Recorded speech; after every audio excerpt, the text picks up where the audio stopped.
इथं उपस्थित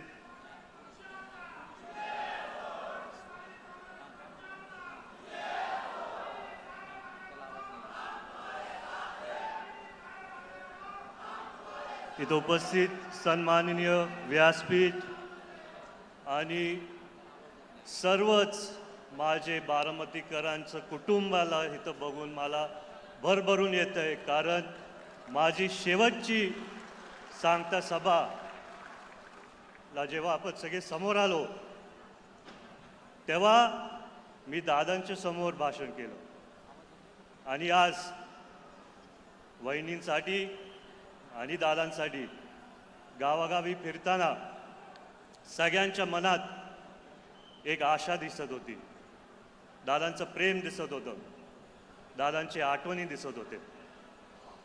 मला अजून आठवतंय त्या सांगत्या सभेत मी दादांच्या समोर पहिल्यांदा भाषण केलं आणि दुर्दैवाने ते शेवटचं भाषण त्यांच्यासमोर होतं. गावागावी जाताना जेव्हा मी गावभेद दौऱ्यावरती सगळ्यांना भेटायचो, सगळे मला बोलायचे, दादा यावेळेस खरंच तुम्ही प्रचारालाच यायला नव्हतं पाहिजे. आदरणीय दादांनी आम्हाला अनेक वर्षापासून भरभरून दिलं आहे. ही निवडणूक आम्ही आमच्या हातात घेणार आणि आम्ही आमच्या हातात घेतली. पण जेव्हा मी गावागावी जात होतो मी सगळ्यांना सांगत होतो की हा प्रचाराचा दौरा नाही आहे, हा एक गावभेद दौरा आहे जिथं मी माझ्या कुटुंबाला तिथं भेटू शकतो, त्यांचे काय भावना असतील ते मी समजून घेऊ शकतो, त्यांचे काय अडीअडचणी असतील ते मी समजून घेऊ शकतो. तुम्ही ते LED वाले थोडं थांबता का? तुम्ही आवाज खूप करताय, थोडं थांबा. गावागावी जाताना जेव्हा आधी आपण दादांसाठी प्रचार करायचो एक वेगळा आनंद होता, एक उत्साह होती. सगळ्यांच्या मनात दादांसाठी आपण प्रचार करतोय आणि 5 वर्षांनी प्रचाराची वेळ यायची तेव्हा रॅलीज करायचो, युवकांना पण तिथं मनापासून प्रचार करायला आवडायचं. पण यावेळेस एक काहीतरी माझ्या मनात नाही आहे, नाहीतर मनात जे होतं ते दिसून येत नाही आहे.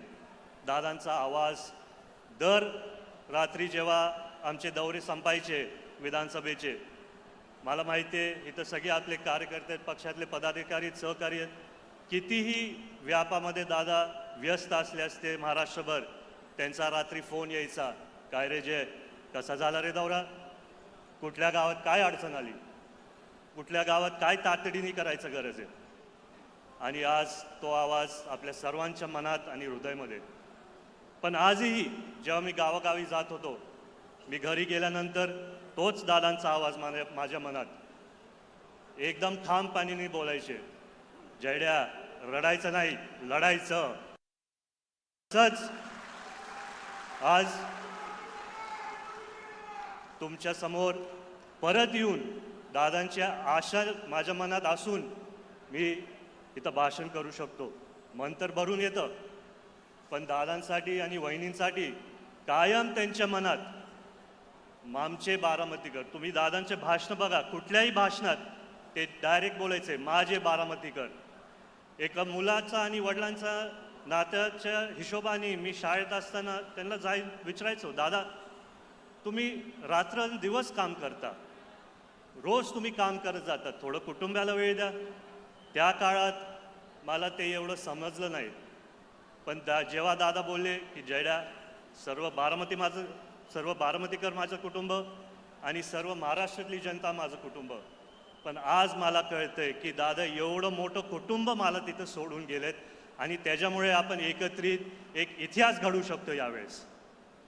खरं सांगायला गेलं तर जाता जाता दादांनी एक इतिहास घडवून गेले.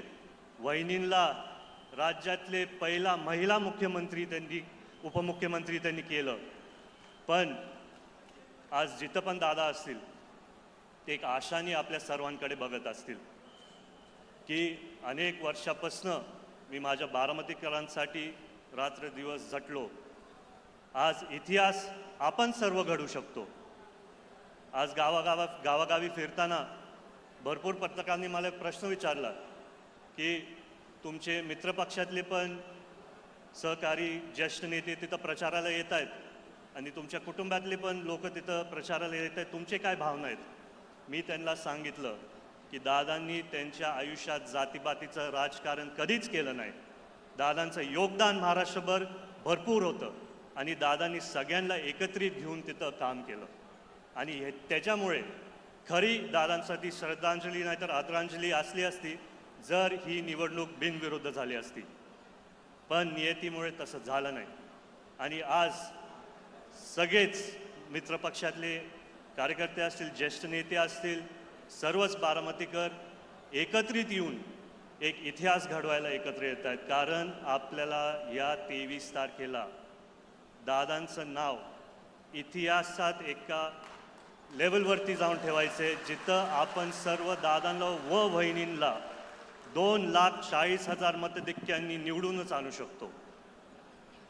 वहिनींना मी प्रश्न विचारला की तुमच्या मनावरती एवढं डोंगरासारखं दुःख असून तुम्ही हा पुढाकार कसा घेतला? तेव्हा मला वहिनी बोलल्या की जय, दादांचं अपूर्ण स्वप्न पूर्ण करण्यासाठी मी हा निर्णय घेतला आहे.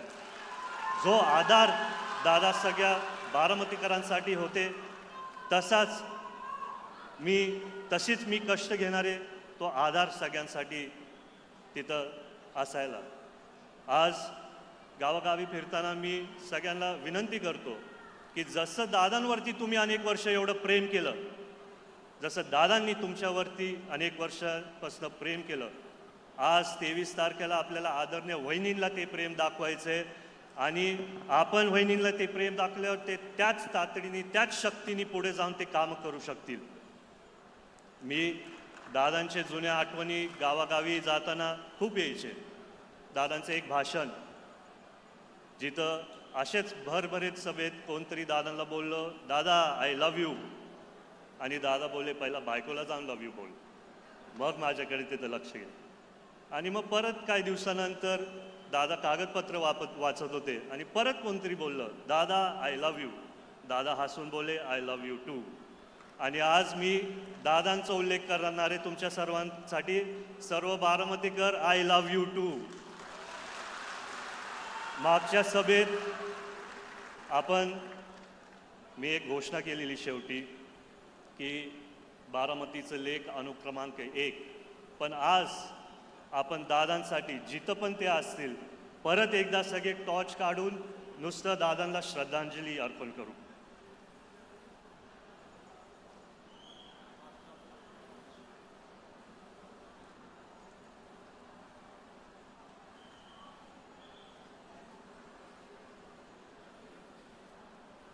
एवढं प्रेम दादा जिथं पण असतील त्यांचं पण मन भरून येईल. आज आपण सर्व इथं आला, माझे 2 शब्द ऐकले.